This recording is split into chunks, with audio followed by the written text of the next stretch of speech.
In today's video, we're looking at the most terrifying pet attacks on their owners, from a Florida woman's deadly alligator encounter to a Texas man's brutal chimpanzee mauling. But first, we head to California, where a man's exotic animal obsession led him into the jaws of his prized lion. It was July 11th, 2016, when tragedy struck a remote private compound nestled in the arid hills of Riverside County, California. The sprawling property, hidden from public view behind dense vegetation and warning signs, housed what its owner called an educational facility. But this was no accredited zoo or sanctuary. Instead, it was the personal domain of Khalid al-Rashid, a 42-year-old man whose fascination with exotic animals had grown far beyond his expertise to manage them safely. Al-Rashid had spent years building his collection, operating without proper licensing or professional training. What started as a hobby had evolved into something far more dangerous. The informal assistant with no large cat certification had gained his limited experience through menial tasks at smaller facilities, yet he maintained several large predators on his property. His neighbors knew little about what lay behind the fencing, and local authorities had received few complaints about the operation that al-Rashid marketed as educational outreach. The remote location provided perfect isolation for his increasingly risky ventures. The centerpiece of his collection was a magnificent 4-year-old male lion. This wasn't a wild-born animal, but a captive-bred lion that had been bottle-raised from infancy, an upbringing that removed fear of humans without eliminating predatory instincts. The lion had grown accustomed to human presence, a factor that made him both seemingly manageable and unpredictably dangerous. The big cat lived in an enclosure constructed from chain-link fencing, a setup that would prove tragically inadequate. The barrier featured only a single entry gate, with no secondary containment system, violating basic safety protocols for housing large predators. On that sweltering July morning, al-Rashid had planned a routine feeding that would prepare his lion for an upcoming photo session. For months, he had been hand-feeding the animal, developing what he believed was a bond of trust. This practice had conditioned the lion to expect food directly from human hands, creating a dangerous association that blurred the natural boundaries between predator and prey. The feeding schedule had become irregular, potentially heightening the animal's food drive and unpredictability. Lions are apex predators, evolved over millennia to be efficient killers. Even captive-bred specimens retain their hunting instincts and possess devastating physical capabilities. An adult male can weigh up to 420 pounds and generate powerful bite forces designed to compress and suffocate rather than crush bone. Their muscular jaws are built to clamp down on vital structures and maintain relentless pressure, while their powerful hindquarters provide explosive acceleration. Al-Rashid made his fatal mistake when he decided to enter the enclosure alone during feeding time, carrying raw meat in an open container. As he stepped through the gate, he failed to notice the lion's behavioral shift. The big cat didn't approach directly as usual, instead beginning to circle behind him with calculated precision. This stalking behavior should have triggered immediate alarm, but al-Rashid remained focused on his routine, unaware that the predator had shifted into hunting mode. When al-Rashid bent forward to place the meat container on the ground, he exposed his back to the predator. The lion recognized this vulnerability instantly and launched his attack. With devastating force, the 420-pound animal slammed into al-Rashid from behind, using his full body weight to drive the man down onto the packed earth floor of the enclosure. The impact alone was enough to stun the victim, potentially fracturing ribs and causing internal trauma, but the lion's assault had only begun. The big cat's jaws clamped down on al-Rashid's neck and upper shoulder with crushing force. The bite compressed vital arteries and began restricting airflow to his lungs. Canine teeth penetrated deep into soft tissue, puncturing blood vessels and muscle. But it was the lion's next action that intensified the fatal damage. Following predatory instincts, the lion initiated sustained clamping pressure, causing severe soft tissue damage, carotid compression, and destabilization of the cervical region, rather than a clean spinal fracture. The combination of airway compression and cervical trauma proved rapidly fatal. Loss of consciousness likely occurred within 1 to 2 minutes due to sustained carotid artery compression and restricted airflow. His breathing stopped as the relentless pressure on his neck and the damage to vital structures overwhelmed his body's ability to function. Death followed from asphyxiation and catastrophic vascular and soft tissue injuries to his neck. By the time help could have arrived, the attack had already claimed his life through mechanisms that had evolved over millions of years of predatory refinement. Local authorities launched a comprehensive investigation into the incident, focusing on the unlicensed nature of al-Rashid's operation and the inadequate safety measures that had enabled the tragedy. The lion was subsequently euthanized, and questions arose about how such facilities could operate without proper oversight. While investigators worked to understand what went wrong in Riverside County, Vanna Cleet was preparing for a family celebration. She had no idea her fascination with dangerous wildlife would soon collide with tragedy in her Florida backyard. It was May 3rd,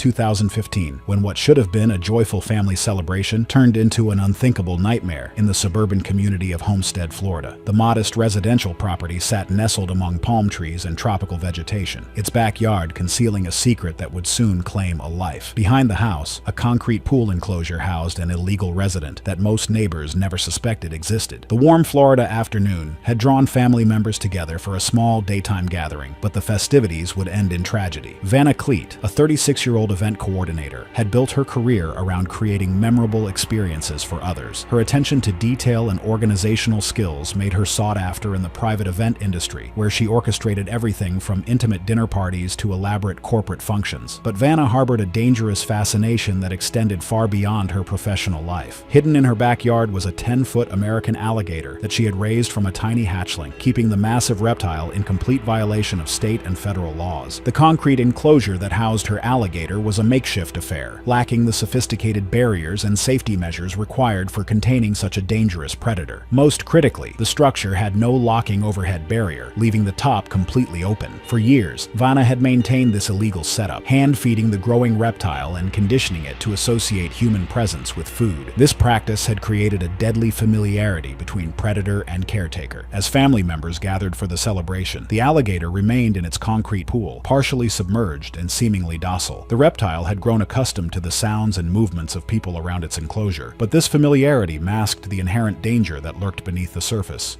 American alligators are among North America's most formidable predators, perfectly evolved for aquatic ambush hunting. These ancient reptiles can grow up to 14 feet in length and weigh over 1,000 pounds, with bite forces exceeding 2,980 pounds per square inch. Their powerful jaws contain 74 to 80 razor-sharp teeth designed to grip and tear flesh. Alligators are deceptively fast, capable of explosive bursts of speed both in water and on land. When conditioned through regular feeding, alligators lose their natural wariness and begin to associate humans with food sources. This behavioral modification transforms them from cautious predators into aggressive opportunists willing to attack anything they perceive as potential prey. Vanna made her fatal mistake when she noticed the alligator positioned near the edge of the enclosure and decided to reposition the animal using a long pole. Rather than maintaining safe distance from outside the pool, she stepped onto the submerged ledge just inside the pool's edge to get better leverage. The knee-deep water lapped around her legs as she extended the pole toward the reptile. The alligator remained motionless,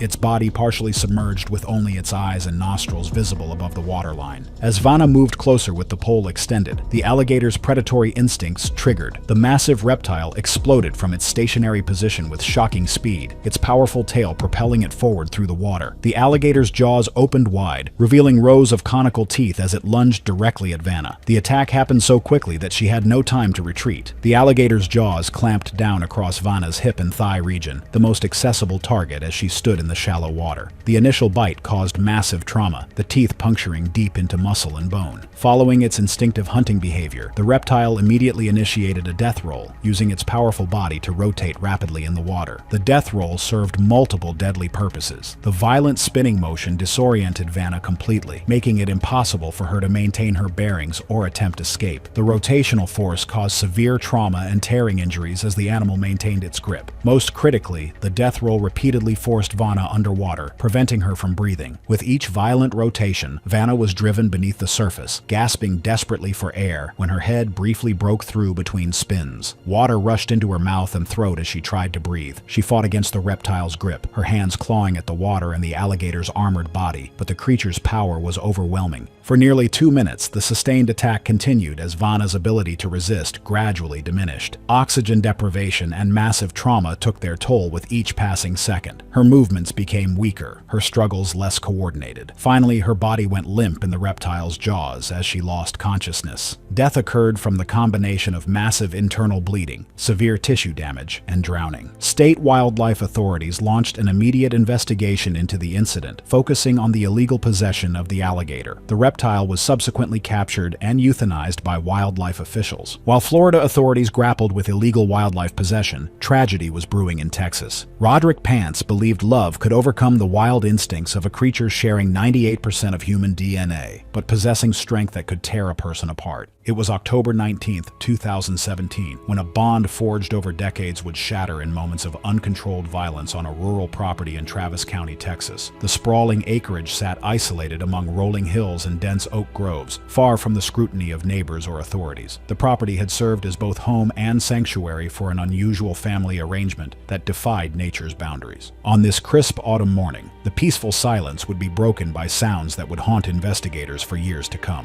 Roderick Pants, a 55-year-old former animal transport worker, had spent his career moving exotic creatures across state lines for zoos, circuses, and private collectors. His experience with dangerous animals had given him confidence that would prove tragically misplaced. Years earlier, he had acquired an infant chimpanzee through illegal channels, raising the animal inside his home like a human child. What began as an act of compassion had evolved into a dangerous delusion about the nature of wild animals. The chimpanzee had grown from a playful infant into a mature male weighing over 130 pounds. For years, the animal had lived without proper containment, roaming freely through the house and property. Pants had never installed safety barriers, containment rooms, or emergency protocols. His feeding routines had become increasingly inconsistent, creating unpredictable stress for an animal whose natural behaviors were being constantly suppressed. The chimpanzee's strength had grown exponentially with age, but Pants continued to treat the powerful primate as if it were still the helpless infant. On that October morning, Pants was engaged in his usual routine of cleaning and food preparation when the animal's behavior began to shift. The chimpanzee had been waiting for its morning meal, but delays in the feeding schedule had created mounting tension. The animal's body language showed signs of agitation that Pants either failed to recognize or chose to ignore. Chimpanzees are among the most powerful primates on Earth, possessing strength that exceeds human capability through superior leverage and muscle density. An adult male's pulling strength can be nearly twice that of a human of similar weight, with muscle structure evolved for life in the forest canopy. Their arms are particularly powerful, capable of generating tremendous force when swinging through trees or defending territory. Chimpanzees possess large canine teeth designed for both feeding and combat, and their hands provide devastating gripping strength. In the wild, chimpanzees live in complex social hierarchies, maintained through displays of dominance and submission. When these natural behaviors are suppressed through captivity, the resulting psychological stress can trigger explosive violence. Male chimpanzees are particularly territorial and aggressive, especially when their routine is disrupted. Their attacks are chaotic and prolonged, repeatedly targeting vulnerable areas like faces, hands, and genitals without restraint. Pants made his fatal mistake when the chimpanzee became aggressive during the feeding delay, and he attempted to physically restrain the animal. Rather than retreating to safety, he tried to grab the chimpanzee by the arms as he had done countless times before. But this time, the animal's tolerance had reached its breaking point. The chimpanzee's response was immediate and devastating. The powerful primate overpowered Pants instantly, its superior strength making resistance futile. The chimpanzee seized Pants's arms and dragged him violently to the floor, then pinned him with crushing force. The impact caused immediate trauma to Pants's head and upper body, but the attack was far from over. Using its powerful grip, the chimpanzee held Pants down while continuing its assault with relentless aggression. The animal maintained its grip on Pants, applying crushing pressure to his arms and shoulders while preventing escape. The chimpanzee then began targeting Pants's extremities and face with its formidable canine teeth. Multiple deep bite wounds to his hands and forearms severed tendons and caused severe tissue damage. The primate's instincts drove it to attack the most vulnerable areas, focusing on Pants's face and hands with terrifying precision. The chimpanzee's teeth tore into facial tissue and scalp, creating multiple traumatic injuries. Bite wounds ravaged his features, destroying soft tissue and creating catastrophic damage. The animal continued targeting his hands and arms, its powerful jaws crushing bone and tearing through muscle. The attack persisted for several agonizing minutes, the primate maintaining its dominant position. Fatal injuries accumulated as the prolonged assault continued without mercy.